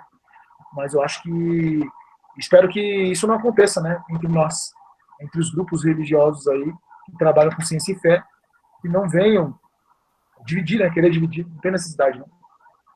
Exatamente. Isso só separa, isso não constrói Não, nada. gente, não tem necessidade nenhuma. Olha, o objetivo de discutir aqui a questão da evolução o irmão, ele acredita na evolução, ele é cristão. O outro não acredita na evolução, ele é cristão também. Não tem necessidade de achar que ele não é, né? Por uma coisa dessas, né? Então, que a gente possa ter essa sabedoria, né? Mas legal, eu gosto muito do design inteligente. Eu tenho um livro aqui que é, não sei se você conhece, Rodrigo, eu te indico. Design, bem, não está aqui perto de mim, mas Design Inteligente Sem Censura. Já li. Já leu? Já li do Dempsey. Deberlins. Isso. Exato. É excelente, né? Então, se você Sim. tem um livro, acho que introdutório, é um dos melhores. Tá? Muito bem. Mais alguém? A Patrícia colocou aqui muito enriquecedor esse encontro. Que bom empate. Né? Obrigado aí, agradecendo o Silvão mais uma vez aí. Mais alguém quer comentar algum dos pontos aí do texto? Que aí depois eu vou seguir para um fechamento falando das 4 tipos de visões. Alguém mais quer comentar? Temos um tempinho ainda.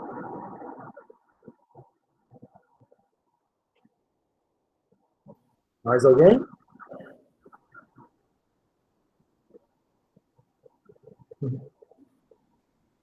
Aí, ó, Silvão.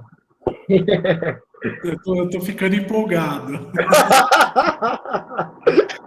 Agradeço os elogios. Ô, Carlos, enquanto eu estava ouvindo o seu bate-papo com o Rodrigo, me passou uma outra coisa aqui à mente, e eu sei que não tem a ver com o tema da discussão de hoje, que eu acho legal para algum momento a gente pensar, né?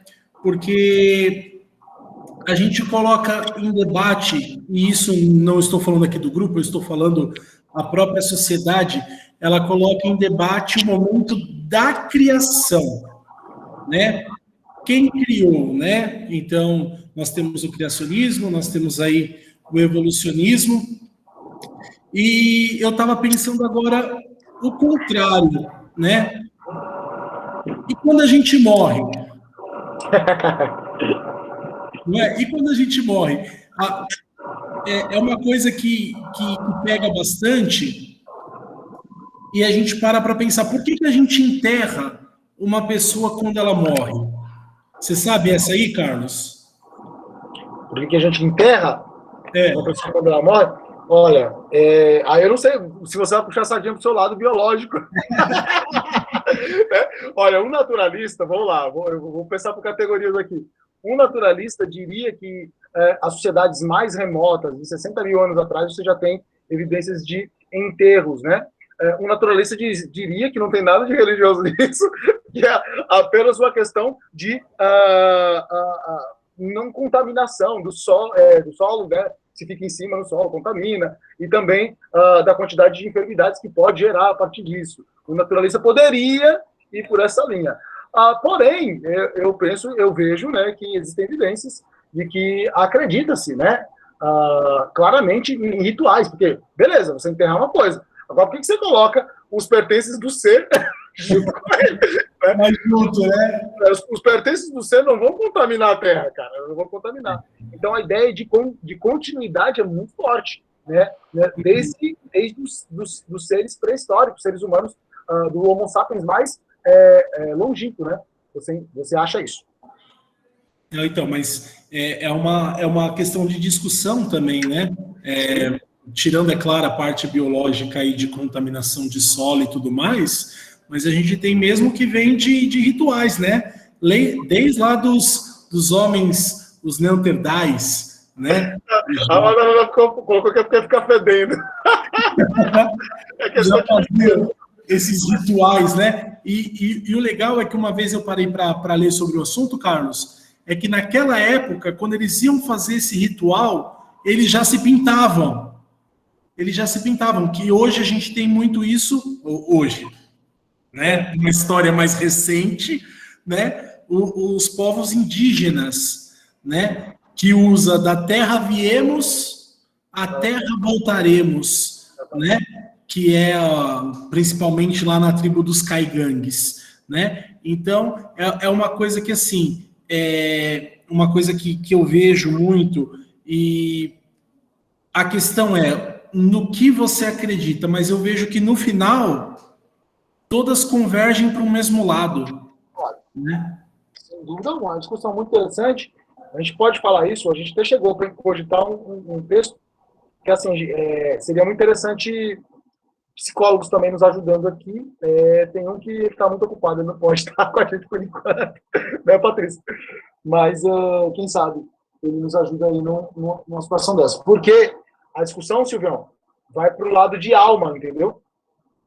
Que é uma questão filosófica, teológica e também científica. Na verdade, quando você pensa na ciência, quando o pessoal me pergunta qual é a maior treta científica, não é evolução e criação, mas não é nem de perto. A maior treta científica, o maior problema científico, eu entendo hoje, está na neurociência. E é o problema mente-corpo, chamado, né? Mente-corpo. Ou seja, se a mente ela é apenas a conexão neural, aí falando de forma básica aqui, né? As sinapses mentais, ou se a mente, ela, embora utilize, obviamente, o cérebro, ela é algo que transcende o cérebro, que vai além, né? Então, cara, é um ponto aí que tem muita coisa para ser dita. A minha esposa estava assistindo, está na minha lista, ainda não comecei a assistir. Mas minha esposa estava assistindo um programa do Netflix, tem uma série de episódios, eu não sei se é Vida Além da Morte, ou algo do gênero, né? Eles trabalham com análises, né, de experiência de quase morte, né? E aí tem algumas coisas interessantes, né, para discutir. Mas aí, reparem, a gente está discutindo alguns pontos científicos de uma das principais perguntas filosóficas, que é, né, de onde viemos, né, que é a questão das origens, e a partir disso, como chegamos até aqui. E aí você colocou um outro ponto, que é uma das principais questões filosóficas também, que é para onde vamos, né? As religiões trabalham com muita tranquilidade a respeito disso, né? As várias vertentes religiosas. Porém, a ciência e a filosofia tem um problema gigantesco, porque nós não temos ferramenta de análise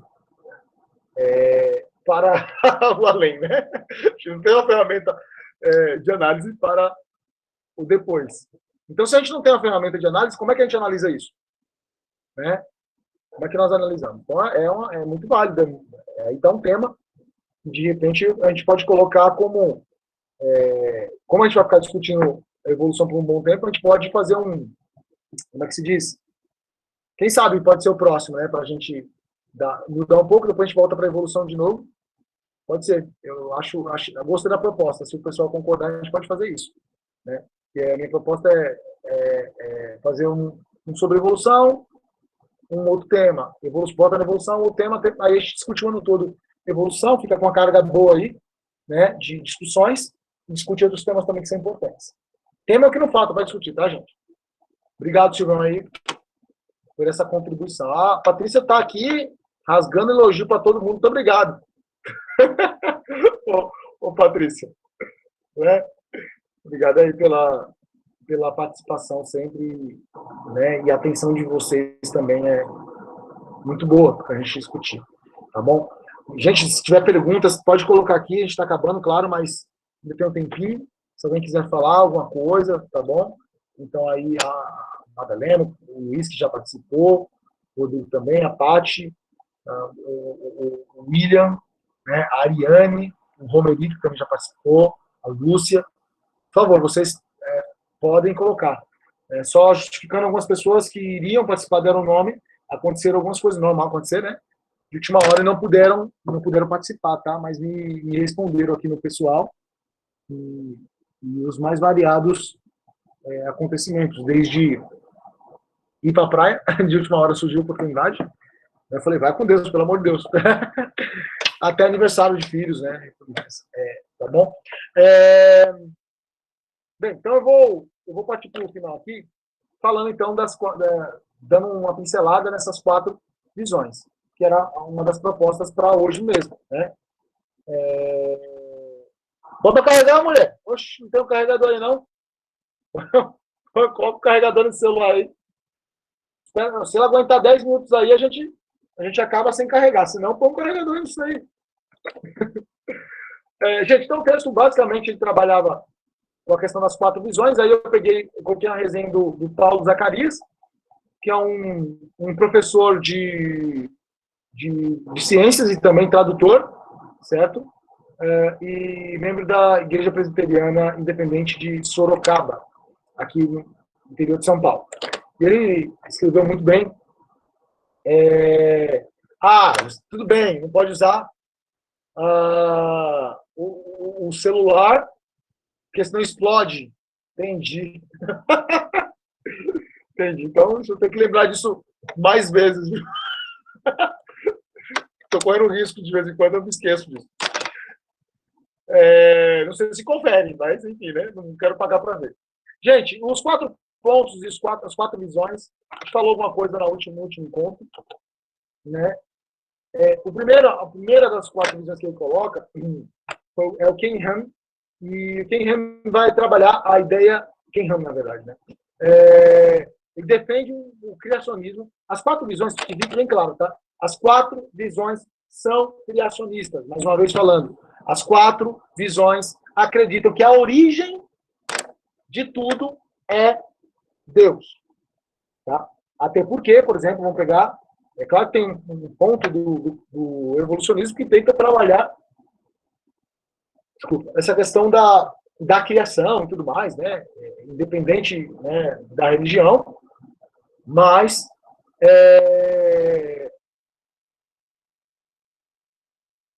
para um cristão, né, tudo veio existir a partir de Deus. Aí a discussão é como, eu vou colocar agora, Paty, vou colocar as 4 visões, tá?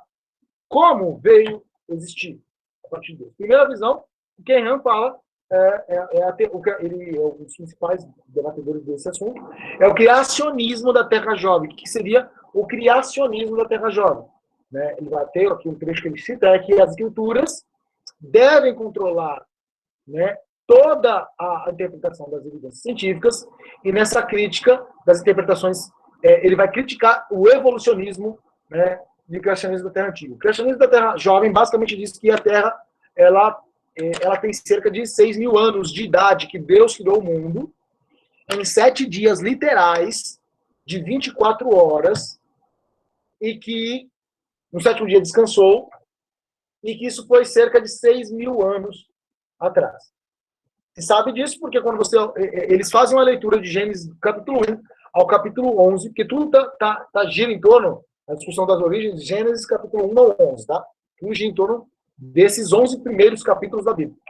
E eles entendem que o pessoal da criação da Terra Antiga, que a Terra foi criada por Deus em 6 dias, no 7º Deus descansando, terminando o 7º Deus descansando, né?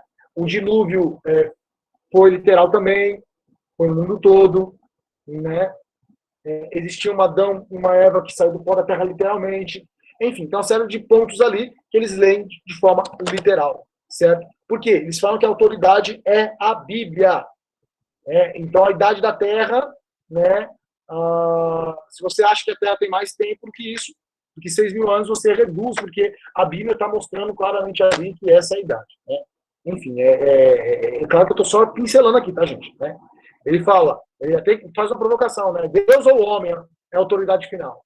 É claro que é a palavra de Deus. Então, se é a palavra de Deus, a Bíblia está mostrando que a Terra tem menos tempo do que os cientistas falam, né? Então, ele afirma que todos os cientistas da Terra Antiga ignoram, né? Ou distorcem o testemunho ocular de Deus em Gênesis, certo? O segundo é o Hugh Ross, que vai trabalhar com o criacionismo da Terra Antiga. E ele vai trabalhar, né, que ele vai buscar uma harmonia entre natureza e escritura. Basicamente, ele vai interpretar Gênesis de 1 a 11, certo? Com a ideia de uma integração direta e harmoniosa do livro das escrituras, né, com o registro da natureza. E aí ele vai partir daquilo que ele chama de modelo testável de criação. Então ele vai trabalhar com um monte de evidências científicas, né, para mostrar que realmente, né, o mundo tem, o planeta Terra teria 13,8 bilhões de anos, quase 14 bilhões de anos, o planeta Terra não, perdão, o universo, o planeta Terra teria 4,5 bilhões de anos, né?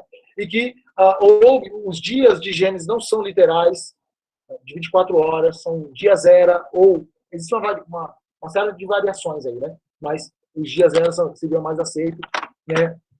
O dilúvio ele pode ter acontecido de forma local apenas, também tem uma variação, tem dois pontos aí na teoria no criacionismo da Terra Antiga. Criacionismo da Terra Jovem, primeiro, 6.000 anos, né? Criacionismo da Terra Antiga. O criacionismo da Terra Antiga, o que ele vai ser diferente é do evolucionismo, ele não acredita na evolução da espécie humana, né? Ele acredita na evolução dentro de espécies, mas ele não acredita em uma evolução de uma espécie para outra. Ele entende que o registro fóssil não é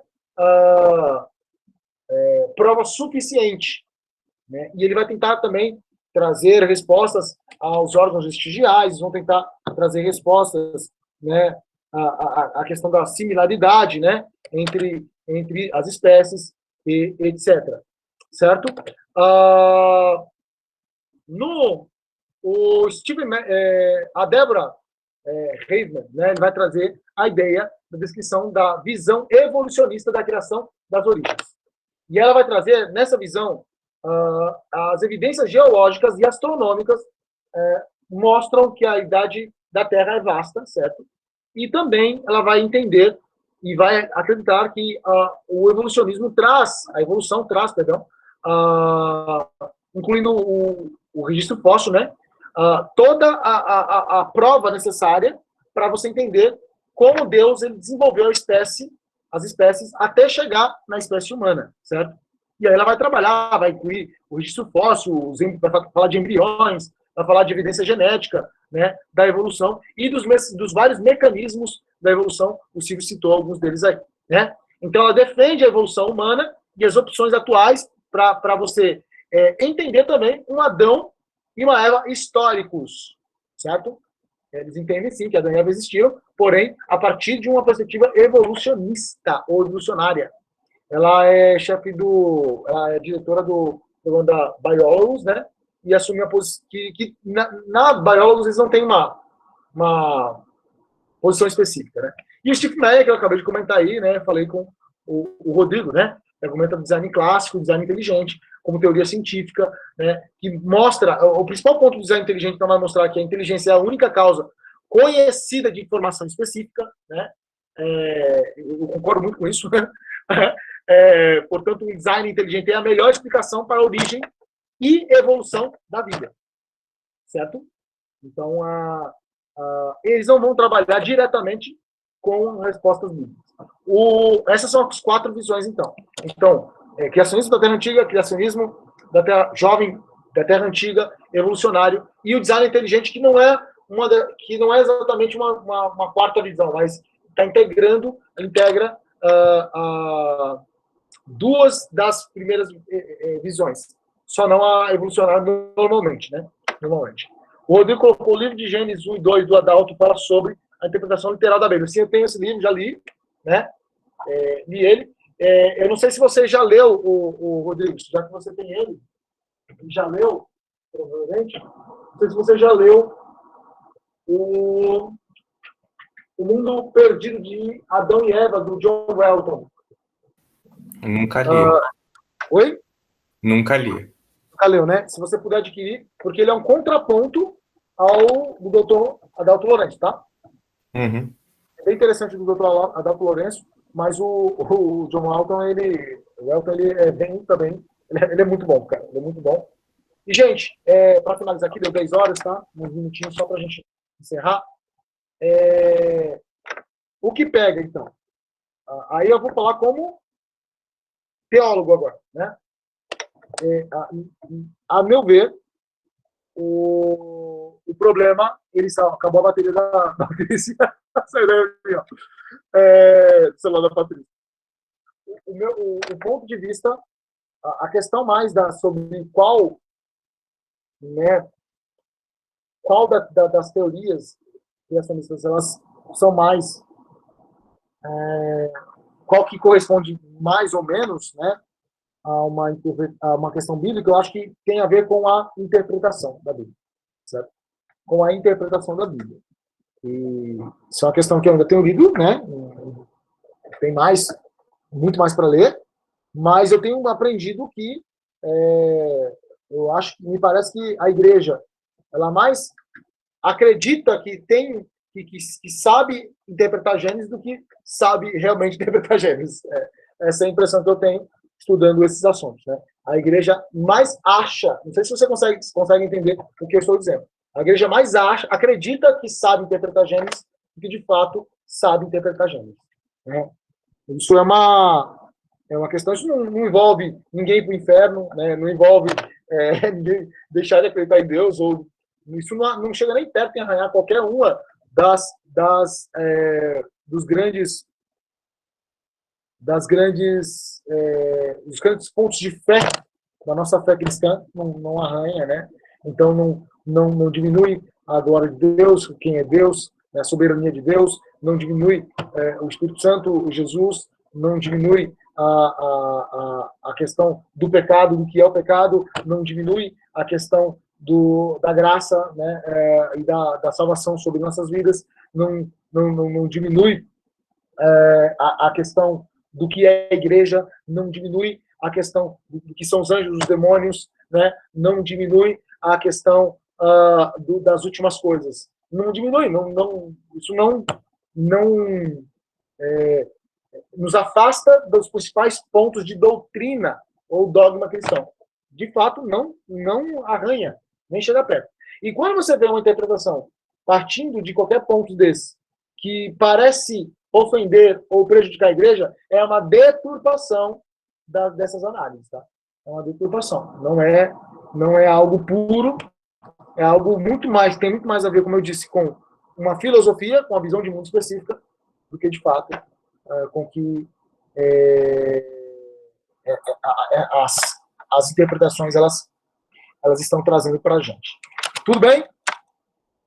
Pessoal, olha, eu tinha colocado aqui para a gente, então, mês que vem, depois eu coloco, né, o texto. Eu tinha colocado o texto da verdadeira criação, beleza da criação, uma perspectiva cristiana, porque a gente precisa falar de criação também, né? A gente está falando de evolução, a gente precisa falar de criação para fazer um panorama. O texto é muito bom, é muito interessante. Mas o Silvio lançou uma provocação aqui que me deixou interessado, né? Que é a questão de quando a gente morre, né? Eu acho que seria um bom contraponto aí para nós, né? Eu vou estar analisando, se tiver algum texto, a ABC2 eu sei que tem alguns textos muito bons sobre isso também, mas eu vou ver se dá para a gente discutir. Se der, a gente já discute o mês que vem, senão a gente continua com o segundo texto. Mas aí não se preocupe que eu mando o material aí revisado para vocês, tá certo? Quero agradecer a participação de todos que puderam estar essa noite conosco, né? Muito obrigado, cada comentário sempre tem sido muito rico, gente, esse bate-papo, né? Quero incentivar a lerem, a escutarem o material que eu mando para vocês, irem além, pesquisar outras coisas, né? Realmente estar disposto a vasculhar essas coisas. Muito obrigado, em especial o pessoal que veio hoje pela primeira vez, né? O Rodrigo, muito obrigado, Rodrigo, preciosa a sua participação. Silvio, meu amigo, não preciso nem falar, né? Enfim, você sabe o carinho, o respeito que eu tenho por você, e quanto é bom sempre que a gente pode estar junto discutindo, né? Você é um cara que tem uma mente privilegiada, que Deus te deu, e agradeço a Deus por você estar aí por perto, sempre me ajudando, sempre que possível, né? Deus abençoe a sua vida. Muito obrigado ao Luiz, ao Lúcia, a Madar, sempre com a gente aí, firmes e fortes, o Will aqui com a gente, a Ariane, né, o Homer também. Gente, muito obrigado a cada um de vocês, tá? Preciosa a nossa discussão. Que Deus abençoe vocês, que todos tenham uma boa noite, né? E vamos continuar estudando aí, tem bastante coisa para a gente pensar e mais provocações aqui, ó, lançadas. Tá bom? Deus abençoe vocês. Fiquem na paz aí. Tchau, tchau. Boa noite.